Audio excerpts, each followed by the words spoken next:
આ તરફ વડોદરામાં એમજીવીસીએલની ઘોર બેદરકારી જોવા મળી। ગોરવા હાઉસિંગ બોર્ડ અને અનમોલ નગરના દ્રશ્યો જોવા મળ્યા।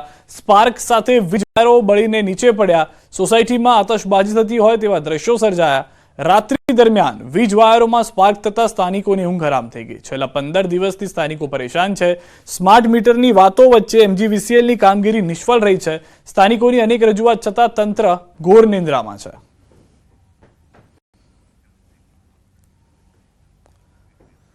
समाचारों में हाल रोकाईशु एक विराम माटे। आप जोड़ाયેલા રહો ગુજરાતની નંબર 1 ન્યૂઝ 18 ગુજરાતી સાથે।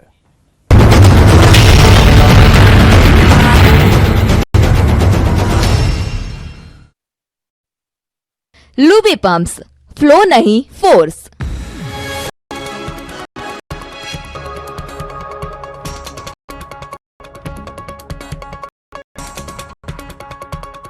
लूबी पंप्स, फ्लो नहीं फोर्स। ભાઈ અમે સાંસદ છે, અમારી સરકાર છે, ફલાણું ઢીકણું કરીને અમારી સાથે દાદાગીરીથી ગેરવર્તણૂકથી વાતો પણ કરી। ત્યારે અમે પોલીસ સ્ટેશનને જઈને ડીવાયએસપી શ્રીને અમે નામજોગ ફરિયાદ આપી છે। રાજસ્થાનના માઉન્ટ આબુમાં એક સાથે 6 રીંછ ફરવા નીકળ્યા। રીંછની લટાર કેમેરામાં કેદ। માઉન્ટ આબુના અર્બુદા દેવી પહાડ પર એક સાથે 6 રીંછનો વિડીયો વાયરલ। પેરાગ્લાઇડિંગના શોખીનો સાવધાન રહેજો। કચ્છમાં પેરાગ્લાઇડિંગ કરતા નીચે પટકાતા વ્યક્તિનું મોત થયું। માંડવી દરિયાકાંઠે બન્યો બનાવ। ઝારખંડથી આવેલા પ્રવાસીનું મોત થયું। માંડવી પોલીસે ફરિયાદ નોંધવાની કાર્યવાહી શરૂ કરી। અંદમાન નિકોબાર ટાપુ પર 48 કલાકમાં બેસી શકે છે ચોમાસું। ચોમાસું બેસવા માટે સ્થિતિ અનુકૂળ હોવાનું અનુમાન। ચોમાસાને લઈ હવામાન વિભાગે વ્યક્ત કર્યું અનુમાન। વાવાઝોડાની સંભાવના વચ્ચે મોટા સમાચાર। 22 મે બંગાળની ખાડીમાં લો પ્રેશર સર્જાવાની સંભાવના। લો પ્રેશર ડિપ્રેશનમાં પણ ફેરવાય એવી સંભાવના। હવામાન વિભાગે વ્યક્ત કર્યું અનુમાન। ગુજરાતમાં 4 દિવસ ખૂબ આકરી ગરમી પડશે। તાપમાનમાં 2 થી 3 ડિગ્રીનો વધારો નોંધાઈ શકે। રાજ્યના ઘણા ભાગોમાં હીટવેવની આગાહી। પોરબંદર, દ્વારકા, ભાવનગર, કચ્છ, સુરત અને વલસાડમાં હીટવેવની આગાહી કરાઈ। કાંઠાના વિસ્તારમાં ગરમ અને ભેજવાળી હવા ફૂંકાઈ શકે છે। કાંઠાના ભાગોમાં ઉકળાટભર્યું વાતાવરણ રહી શકે। ઉત્તર પશ્ચિમ ઉત્તર પૂર્વના પવન ફૂંકાતા ગરમી વધશે। સપ્તાહ બાદ ગુજરાતમાં ફરી આવશે વરસાદનો રાઉન્ડ। હવામાન નિષ્ણાંત અંબાલાલ પટેલે કરી આગાહી। 24મી મે થી 5 જૂન વચ્ચે ગુજરાતમાં આવશે વરસાદનો રાઉન્ડ। મેના અંતમાં અરબી સમુદ્રમાં ચક્રવાત સર્જાશે। ગરમીનું આજે ઓરેન્જ એલર્ટ જાહેર। ગરમીને લઈ હવામાન વિભાગની આગાહી। 19 થી 23મીએ મહત્તમ તાપમાન 43 ડિગ્રી સુધી જઈ શકે। આગાહીને લઈ એએમસીએ શહેરીજનોને સાવચેતી રાખવા કરી અપીલ।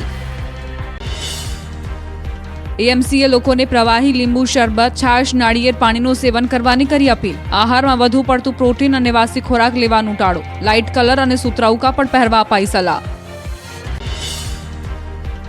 સાથે લૂના લક્ષણો જેવા કે ખૂબ પરસેવો થવો અને અશક્તિ લાગવી, માથાનો દુખાવો, ચક્કર આવવા, સ્નાયુઓમાં દુખાવો અને અશક્તિ આવવી, ઉબકા અને ઉલટી સહિતના લક્ષણો દેખાય તો તરત તબીબી માર્ગદર્શન હેઠળ ઉપચારની અપીલ કરાઈ।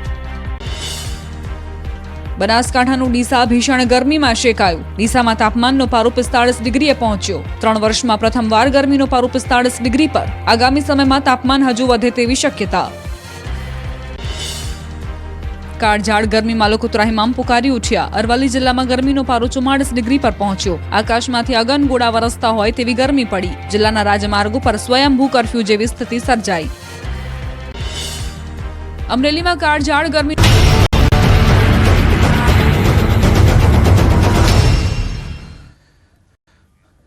વિરામ બાદ આપનું સ્વાગત છે। પ્રેમ અને લાગણી ભલભલા હિંસક પ્રાણીને પણ આત્મીય બનાવી દે છે, જેનું ઉત્તમ ઉદાહરણ ગીર સોમનાથના વેરાવળમાં આવેલ સવની ગામમાં જોવા મળ્યું। સવની ગામ નજીક ખોડિયાર મંદિરનો ગાગડિયા ધોધ આવેલો છે। આ ધોધના પાણીમાં છેલ્લા 70-75 વર્ષથી એક મગર વસવાટ કરતી હતું। આ મગરનું મૃત્યુ થયું છે। આ મગરનું મંદિરના પૂજારીએ શીતલ નામ પાડ્યું હતું। મંદિરના મહંત જીવા ભગત મગરને પોતાના હાથથી ખોરાક આપતા હતા। જીવા ભગત સવાર સાંજ માતાજીની આરતી બાદ નદી કાંઠે પોતાના હાથે મગરને પ્રસાદ ખવડાવતા હતા। શીતલની ઉંમર અંદાજે 75 વર્ષ હોવાનું માનવામાં આવે છે।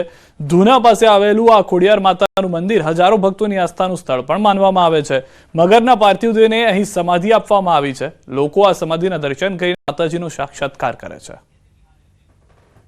કેવરાયું કે નાની એક 8 વર્ષની બેબી હતી, એને મેં કહ્યું કે આપણે માતાજીનું નામ શું રાખવું, કે આપણે એનું ચિત્તલ માતાજી નામ રાખવું। ત્યારે મેં એનું ચિત્તલ નામ રાખ્યું હતું। અને ગમે ત્યારે હું બોમ્બ પાડું ચિત્તલ ચિત્તલ એટલે મારો માર આવે। અને પછી પ્રસાદ આરોગીને રિટર્ન થઈ જાય ભાઈ. બીજાના નામ કોઈથી આવતી નથી, બરોબર. મારા એક સિવાય કોઈનાથી બીજા આવતા નથી. બાજુમાં હોય તો કોઈ આમ અડધરથી નાખે તો આરોગતા ખરા, બાકી કોઈથી બોલાવ્યા ના આવતા. એની ઉંમર 70 વર્ષથી અહીંયા હતી અને 70-75 વર્ષની ઉંમર હતી. પૂજારી એને પ્રસાદ લેવા માટે કરી એને બોલાવતા અને એ પ્રસાદ આરોગી અને પાછી પાણીમાં વહી જતી. અમે છેલ્લા 20 વર્ષથી આવતા જતા, વર્ષમાં 2-3 ફેરી માતાજીના દર્શન કરતા, ખોડિયાર માતાજીના દર્શન કરી અને મગરના દર્શન કરતા. અહીંયા ઘાઘડિયા સૌની માતાજીના મંદિરે આવું છું. ખોડિયાર માની કૃપા અમને એટલી છે કે અમે અહીંયા દર્શન કરવા આવીએ છીએ. અને શીતલ નામની મગર હતી, એમ કે અમે માતાજીના દર્શન કરતા અને પછી મગરને જોવા તો અમે ખાસ આવતા જ. ગીર સોમનાથ જિલ્લાના સૌની ગામ નજીક આવેલો ગાગડિયો ગુનો, અને આ ગાગડિયા ગુનામાં મા ખોડિયારનું મંદિર છે. અને આ જ ખોડિયાર માતાના મંદિરે આ જે ગુનો મારી પાછળના જે દ્રશ્ય છે તે ગુનાની અંદર શીતલ નામની મગર છે તે રહેતી હતી. આ શીતલ એટલે છેલ્લા 70-75 વર્ષથી આ શીતલનો અહીં વસવાટ હતો. અને અહીંના જે પૂજારી છે, જે ભગત છે, તેઓ દિવસમાં 2 થી 3 વખત શીતલ શીતલ નામની બૂમો પાડતા. ભગતના હાથનો માતા પ્રસાદ આરોગવા માટે થઈ અને અહીંયા આવતી હતી. જોકે આજે આ શીતલ લોકોની વચ્ચે નથી રહી. શીતલે આ દેહ દુનિયા છે તે છોડી દીધી છે. અને આ શીતલે દેહ દુનિયા છોડી દેતા અહીં આવતા ભક્તો અને જે પૂજારી છે તેમને ક્યાંક ને ક્યાંક લાગણી છે તે દુભાઈ છે.